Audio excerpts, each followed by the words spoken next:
Project TL.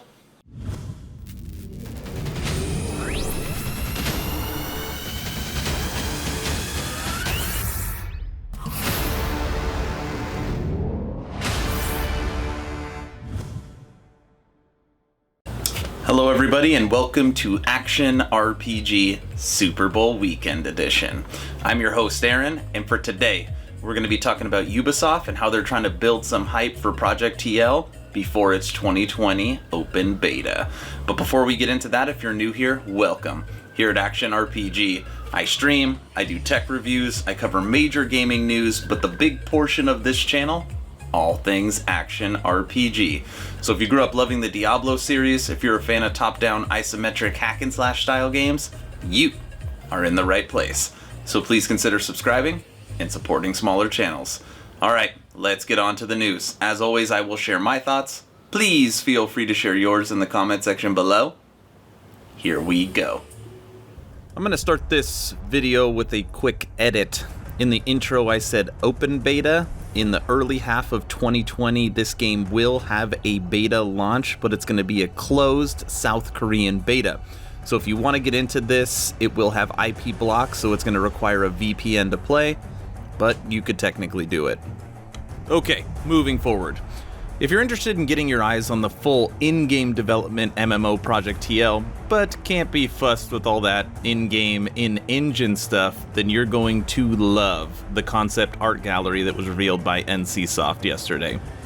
There's little information and even less content in the images, but they do offer a look at several things that kind of tick all the fantasy boxes, like the ominous Tower of Dragon's Nest, a number of highly fortified towns, and a rather sad-looking paladin fellow.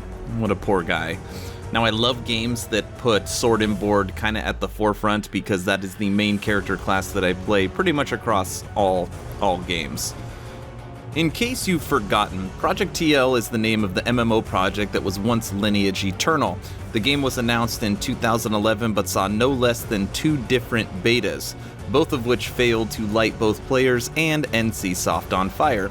The game was rebooted into its current incarnation in 2017, shifting to Unreal Engine 4 and replacing its team lead. As of right now, the next closed beta, third time's the charm, right, is set for sometime in the first half of 2020. And like I said a few seconds ago, it will be IP blocked, so you'll need a VPN to get into it, which of course I will be in. Okay, so let's roll through some of these pictures so you can see what NCSoft launched from an art perspective. Now again, like I said, this has nothing to do with Unreal Engine 4. This is actual concept art that was drawn for the game, which is pretty cool, and I mean, you can appreciate the work that went into it.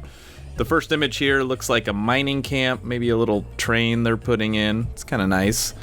The second image, when I look at this, it reminds me of the last episode of Game of Thrones, or I guess the second to last episodes. It looks like the kingdom's on fire. I think they're just missing the dragon. Moving on to image number 3, and obviously everybody knows this one. It's from Lord of the Rings. That's where Saruman lives in one of the 2 towers. Every image I see, I get like a different movie reference, so just bear with me when it comes to nerd knowledge. This image, super easy. Once you reach this level in Project TL, you have to fight Elsa and her ice castle. Maybe that's not ice, maybe that's water. I don't know, but it should be a good battle. Fourth one, this is where the High Elves live, and they are all about peace and tranquility. I think I'm just going to keep going back to Lord of the Rings as I see these images. But that's what I see with this one.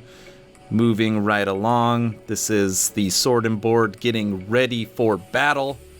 He's all decked out, and his sword looks like it's glowing with, I don't know, maybe healing light, or maybe he is touched by an angel. I don't know. Moving on, this is him after battle, after he loses. It's all right, brother. You just gotta keep the faith, okay? Everything's gonna be okay. Hopefully this game comes out sometime this next century. 3 images left. The next one, when I see this, I see Land of the Dead.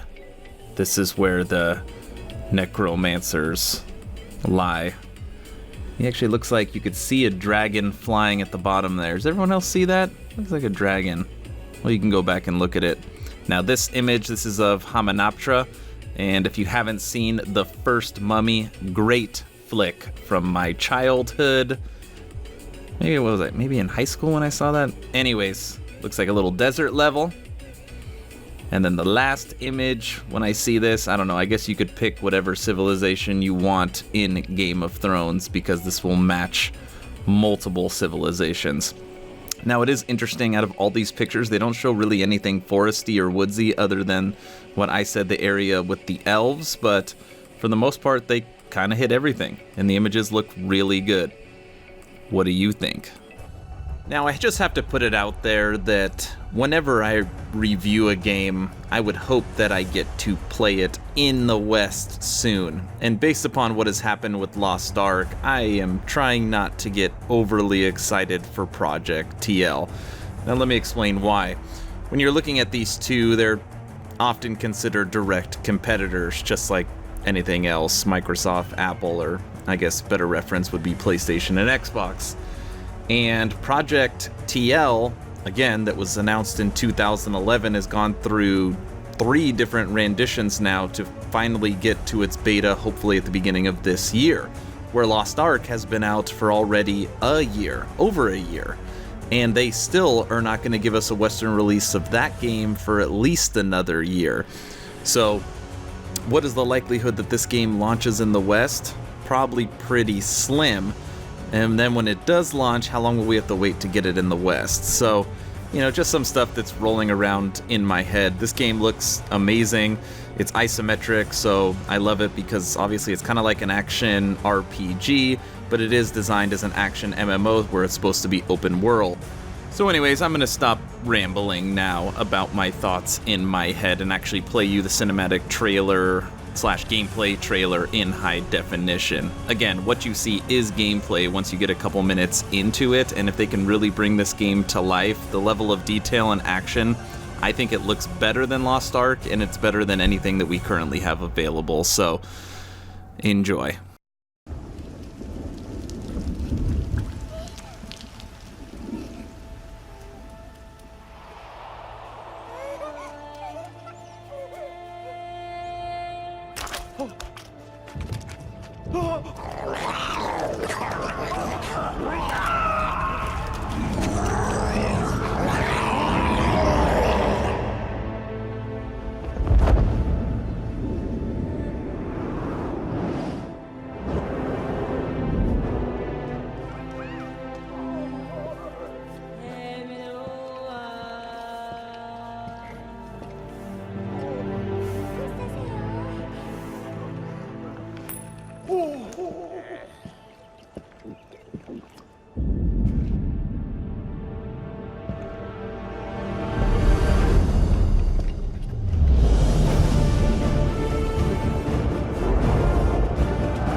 Wow, I just realized that this video is already at 12 minutes. I think this is a good spot to wrap it up. So what does everybody think? Ubisoft trying to build some hype for Project TL by dropping these 10 new artworks.